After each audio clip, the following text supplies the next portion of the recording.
Larry Kudlow is hooked up now. And Larry, thank you, and welcome back to our program here, and good afternoon to you. A couple of things I want to go through quickly, Larry, in the time that we have. Oil prices have fallen through the floor. What does that mean for our economy, Larry? Well, I think it's a signal that the world economy has been very badly hit by the virus and the mitigation efforts on the virus. And you're seeing a huge drop in the aggregate demand, and that includes demand for energy, oil, and gas. That's why prices are low. This will prove to be temporary, in my judgment, but as we try to reopen our economy and provide new economic growth policies, hopefully there'll be an oil rebound. But right now, we are still amidst a very bad economic contraction. It's not of our own making. It's not businesses. It's not workers. It's not our policies. It's all because of the virus. I'm looking at a burn rate of $50 billion a day in these federal programs, Larry. First of all, do you have a deal in the next phase right now?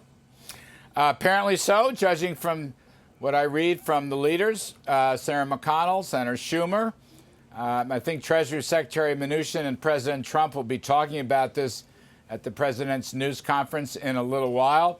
But it looks like it's about $480 billion. And importantly, probably the centerpiece, $320 billion for the payroll protection program, $60 billion for disaster relief. That's the special SBA disaster relief, $75 billion for hospitals, and $25 billion for testing. I may not have it all, Bill, but I think that pretty much covers it. It comes to about $480 billion. Yeah, I think that's the broad outline. $310 billion in the direct payments, $75 billion in hospitals, $25 billion for testing, which you know is important to a lot of the governors. Larry, if it ran dry a week ago, what took so long, and why was that? Well, I don't know. I mean, we tried to come together. It's got to be bipartisan, as you know. President Trump's been out in front on this, even a day or two before the run rate for the PPP was coming to an end. He made his plea. Secretary Mnuchin up on the Hill constantly, give him a lot of credit, trying to put it together with Republicans and Democrats. They need the money. We're trying to keep people working, okay? We're trying to keep businesses going. We're trying to keep people working. And the basic program, I mean, look, it worked very well. And basically 175 million Americans, either through the direct checks or the PPP or a number of other assistance programs, will be recipients. We want to just try to stabilize this story, keep people going, keep business going to the best of our ability. And the good news is, I think, try and